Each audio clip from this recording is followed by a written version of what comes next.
જેસંગપુરા primary સ્કૂલના તમામ વિદ્યાર્થીઓ અને શિક્ષકોને મારા નમસ્કાર. આખો વિડીયો જોઈ લઈએ અને વિડીયો ગમ્યો હોય તો લાઈક આપવાનું ભૂલતા નહીં. ચાલો આજે વાંદરાની લાંબી પૂંછડીની એક મજેદાર વાર્તા સાંભળીએ. તો એક લાંબી પૂંછડી શું કરી શકે? ચાલો આ વાર્તામાં જોઈએ. એક સમયની વાત છે. એક હતું ખૂબ સુંદર જંગલ. આ જંગલ એટલું લીલુંછમ હતું કે ચારે બાજુ પક્ષીઓનો કલરવ સંભળાતો હતો.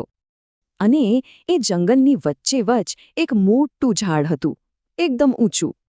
એ જ ઝાડની ડાળ પર એક વાંદરો આરામથી બેઠો હતો.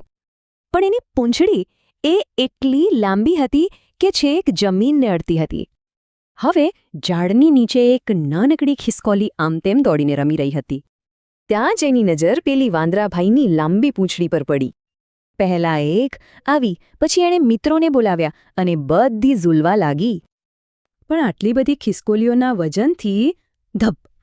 વાંદરો પોતાનું સંતુલન ના રાખી શક્યો અને નીચે પડ્યો. આ જોઈને બધી ખિસકોલીઓ ડરી ગઈ. બસ પછી તો એમની રમત ત્યાં જ પૂરી થઈ ગઈ. પણ ખબર છે પછી શું થયું? વાર્તામાં હજુ કંઈક બાકી છે. વાંદરાને ગુસ્સો ના આવ્યો.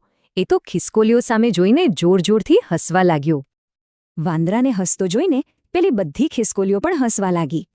આ જ તો વાત છે, કોઈ પણ રમૂજ સાથે થોડી સમજદારી તો હોવી જ જોઈએ. તો વિચારો એવી કઈ રમતો છે જેમાં આપણે પણ સમજદારી રાખવી જોઈએ?